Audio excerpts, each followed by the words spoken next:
Hi, and welcome back to the Drama-Free Healthy Living podcast. I'm so happy you're here.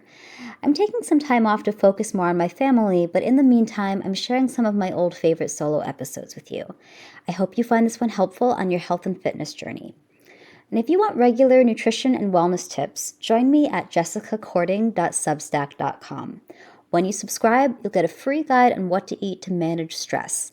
And don't forget to follow me on social media if you want to stay in touch. I'm most active on Instagram at Jess Cording. See you soon.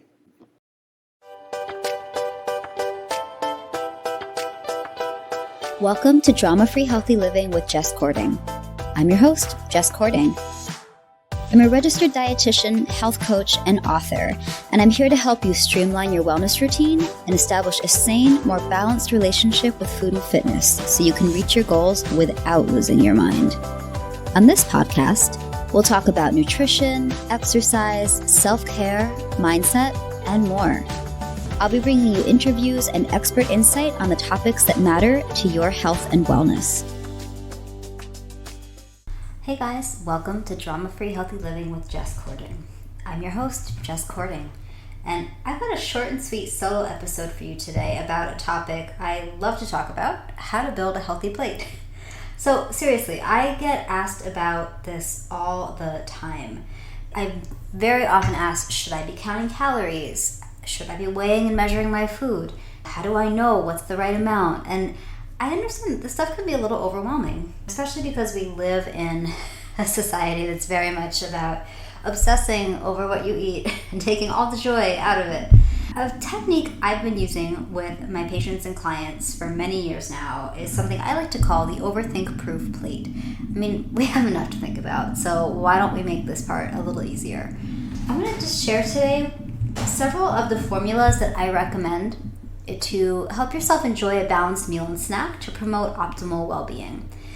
I like these formulas because they are flexible and versatile, and they help you keep an open mind with what you're eating. They're things that you can apply to so many different situations. You don't have to feel like you need to be weighing and measuring all your food or counting your calories or your macros, but it's just helping you know that at least you're having a balanced meal that is helping stabilize your blood sugar, energy, mood, and also if you are working towards, say, a weight loss goal or another goal where maybe in another approach to be encouraged to be counting calories, it's kind of something that's going to be appropriate for those goals as well without having you feel like you're having to overthink everything.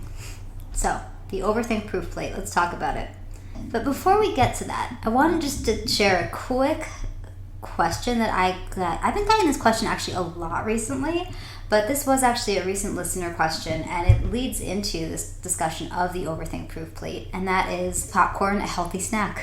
I always am interested when I get these questions about what's a healthy snack, what's not a healthy snack, because I always want to know where that question came from. Did somebody make that person second guess what they were eating? Or are they seeing something on social media that's making them think about, okay, well, what should I be eating? Am I eating the right things? So popcorn is something, I don't know, maybe someone has a vendetta against popcorn right now. We're still in a very carb-phobic media cycle, there is that. But generally speaking, I'm totally cool with popcorn. What I like about it, it's a whole grain. And for people who really like to eat a large volume of food, so if you are someone who is stress eating and you want something that takes a long time to eat, you like crunchy things, I think popcorn is a really approachable option because when you compare it to something like chips or crackers, the volume that you can have, about 3 cups is about a serving of popcorn, which is going to give you some fiber, it's going to give you complex carbohydrate, tiny bit of protein, not a lot. And it's got that crunchy texture, but a serving of like chips, crackers, that's like maybe 10 chips, a few crackers, like it's a lot less to look at on the plate or in the bowl. So that's one reason I found that popcorn actually has been a good option for a lot of my patients and clients over the years, especially if they're going through a stressful time when they want to have something that can kind of be an easy snack for those days that they do feel like they're prone to stress snacking. Because I don't know, I think we should be real. Like, yeah, I mean, it'd be great for me to tell you, well, if you're eating perfectly balanced meals and snacks, you will lose the desire to stress eat, and I can't promise that. I mean, have you watched the news or listened to the news? Like, there's a lot to be stressed about in today's world. And I think sometimes it's really important for me as a clinician to be meeting somebody where they're at and coming up with a strategy that's going to work for them. But one thing to keep in mind, though, just about popcorn, yes, it's a great source of complex carbohydrate, and it does take a lot longer to break down than some other more simple refined carbs. That said, you still need some protein and or fat to slow down that digestive process and help give it more staying power. So, and I'll explain this in a moment, but I tend to recommend adding something with protein like nutritional yeast or maybe a little Parmesan cheese or having it with some nuts or something like that that's going to just add a little protein or fat to help it support more stable blood sugar. So, and this is taking into mind the Overthink-Proof Plate formula that I like to use for snacks. So let's talk about the plate first, though. So, I don't necessarily mean like a giant boat-sized like serving platter. Obviously, that's a much different situation, but I mean just like your average dinner plate. Yes, I know that dinner plates tend to be larger than they were 20, 30 years ago, but just generally speaking, you got your plate of food. Okay. So I recommend filling half that plate with non-starchy veggies. All the colorful stuff, your broccoli, your cauliflower, your leafy greens, asparagus, zucchini, all that stuff. Botanically, I know that some of these things are fruit, like cucumbers and zucchini and tomatoes, but nutritionally speaking, you're getting what you would find in a non-starchy vegetable as well. So I'd say load up on that stuff. You're getting lots of important vitamins and minerals, plenty of fiber, which is going to help make that meal filling. And all that color is very satisfying visually. As humans, we are very visual creatures, so seeing a plate that looks nice can help us have a better experience while we're eating it. Then you want a quarter of that plate to be some kind of protein. I tend to recommend veering more on the sides of fish, poultry, eggs. I'm also a big fan of beans, peas, lentils, whole soy like tofu, tempeh, edamame is another example. And a little bit less on the red meat, the processed meat. We do know from research that overdoing it with those has been tied to increased risk of many different adverse health conditions. And then I'm also not a big fan of the fake meat products. Like once in a while, I think there can be a place for it, but just to treat them like any processed food. I think in some ways they can be at times a better option depending on someone's health needs than maybe the processed meat product, but they're still a processed food. So a little goes a long way. But generally speaking, other protein sources, nuts and seeds, nutritional yeast. I know dairy is super controversial, but I still recommend for people who like dairy, who tolerate dairy, that in moderation, incorporating some high quality dairy products like plain Greek yogurt, kefir, using cheese as a garnish, like that's fine. But generally speaking, you do want to have about a quarter of your plate being some protein. And then you have, one more quarter of the plate left. So what's that going to be? For some people, they feel best when that last quarter of the plate is a serving of starch. Again, I tend to encourage the more complex carbs. So things like whole grains, sweet potatoes, very high fiber fruits like berries, and a little bit less on the side of like the white breads, white pastas. I'm not anti-white potato though, especially if you leave the skin on, you're still getting a lot of fiber, and even white potatoes have lots of vitamins and minerals like vitamin A and potassium, so definitely I'm cool with potatoes. We do not have to eliminate those. And they're gluten-free, so if you are someone who needs to be limiting gluten intake or looking for things you can eat, potatoes are a great thing to work with. Winter squash. I'm recording this just as the weather's starting to settle into fall, so that's kind of on my mind. So lots of great options there too.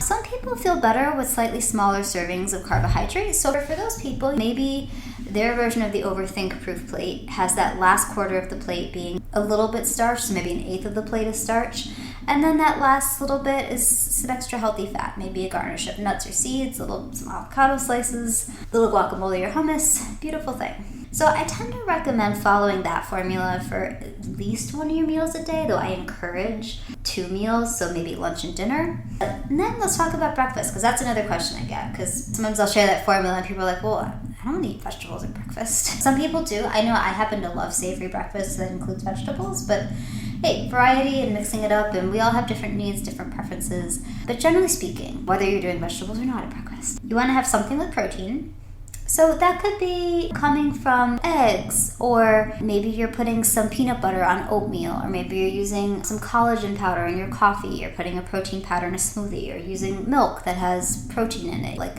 obviously dairy milk or pea protein milk or soy milk. It could be something like cottage cheese or yogurt. Just a few examples, but something with protein. So protein, and then something with fat. So that might be a little avocado or guacamole. Or I also sometimes, depending on just if someone's not super hungry in the morning, eating something like a whole egg, you're getting protein and you're getting fat from that. So that could cover two bases there. Just a few examples though. Or like I said a moment ago, peanut butter on your oatmeal, obviously almond butter, sunflower seed butter, really just depending on your preferences or if you have any allergies. So you want some protein, you want some fat, and then you want something with fiber. So this could be something like oats or a whole grain cereal. This could be adding chia or flax seeds to something. This could be fruit. A lot of fruits are very high in fiber. We don't have to be scared of fruit, people.